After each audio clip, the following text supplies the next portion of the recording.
really is, and Carter wasn't really much of a liberal himself, but, and he's the one who really began us down the deregulatory path. But he was not offering any kind of new ideas politically, just kind of like technocratic fixes to existing problems, and with kind of like, residual, liberal, politics. And so Reagan, already building on the, head of steam, kind of built up on the conservative movement across the 70s, was able to kind of paint him as, someone who was articulating tired, worn-out ideas, And so then after that, then after Carter loses in 80, and then particularly after Mondale loses in 84, and what's his name, Dukakis loses in 88. Democrats are like, okay, now we have to find some other path forward, and so that's when they really start, becoming the party of also shrinking the state, shrinking the welfare state, being hard on crime, all these other things, which we, kind of like a neoliberal party, like easy on pro-NAFTA, anti-economic regulation, pro-Wall Street, etc. Yeah. And so that's sort of like, that's the context that Feinstein comes out of as well, is that particularly in places like California, where the Democratic Party, is partly, fueled by Silicon Valley and, by kind of like wealthy elites. Okay. Sorry to interject, but what kind of future makes the Democratic Party more successful? Is this something like, how does it reinvent itself? Well, it depends on who you talk to, I guess.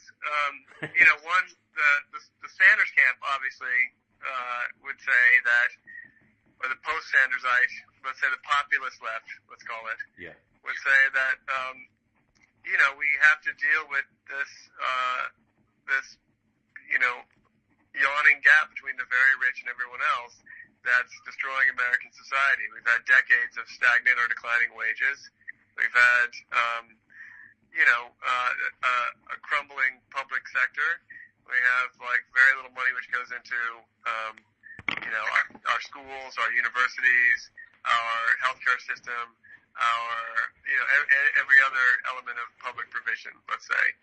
And say that, this kind of like rule by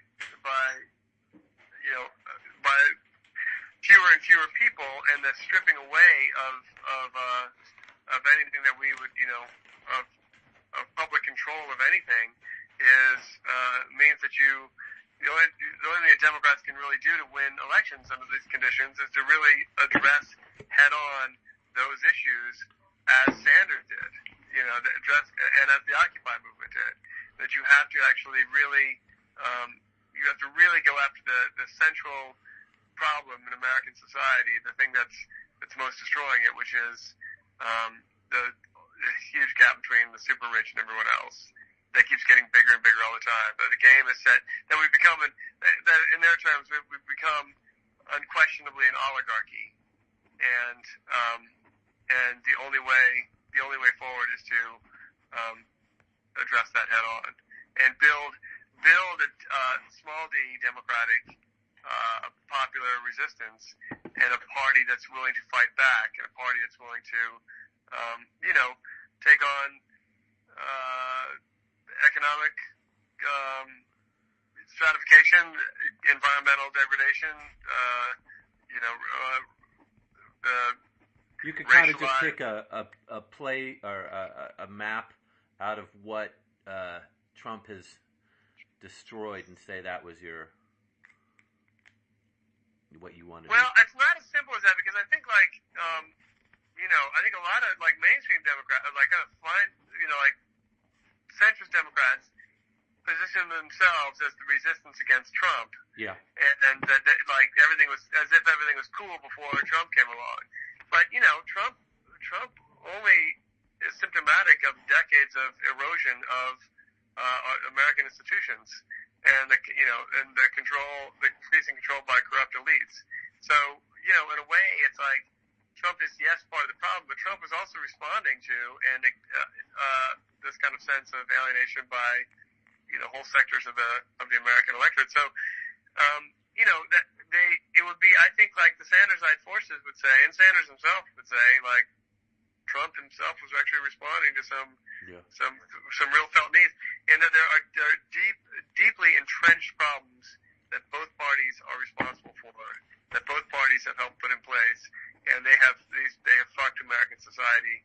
And so that you need to really reinvent the Democratic Party from the bottom up in a way that makes it a fighting party for the majority of the people, and not just for segmented interests of Wall Street and Silicon Valley, and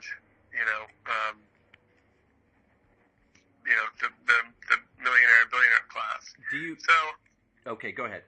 So anyway, I think that would be one argument would be say, like, we're going to have a viable Democratic Party. It's going to have to actually take those things up in an earnest way. Do you think that's an actual possibility to reinvent the Democratic Party, or do you think that it's fruitless? My own position would be that it,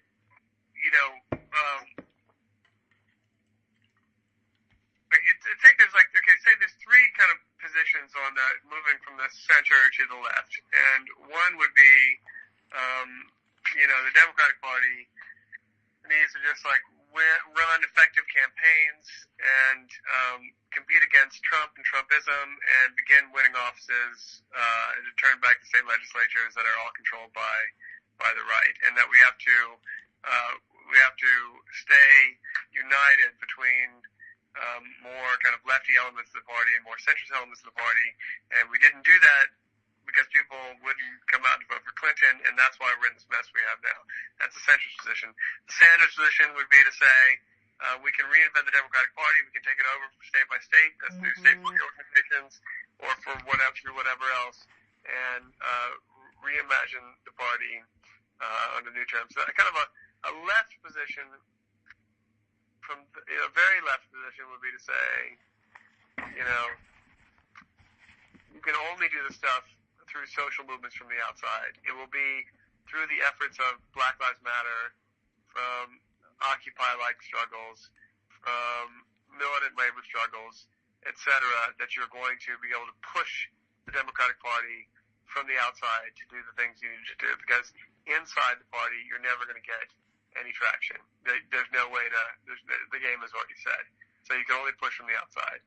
My own position is that, somewhere between positions B and C, which would be to say that the party looks very different in different places and is a different animal, and there are possibilities for things to be done with the Democratic Party in Oregon, for instance, which I think they're not able to do in other places. I think that you can use the election system, you can use the party to advance political agendas. I mean, up here it's kind of easy because the people who represent us are like Pete DeFazio and Jeff Merkley, who are both sort of like populist lefty, who represent a working class constituency as well as a culturally liberal constituency. So, here it kind of looks. I'm happy to work with Democrats here in Oregon because, which I've done a lot through union work or whatever. But I think that the party itself is going to be it's going to be very difficult to change the National Party, and that will take a combination of local efforts within local and state parties and outside social movement pressure to really steer the Democratic Party in that direction. So you've got you've got in California, you've got immigrant rights activists, DACA activists, Black Lives Matter activists, unions, some strong kind of left-leaning activist unions, like the nurses, for instance. Yeah. Other people who are kind of like making up that Sandersite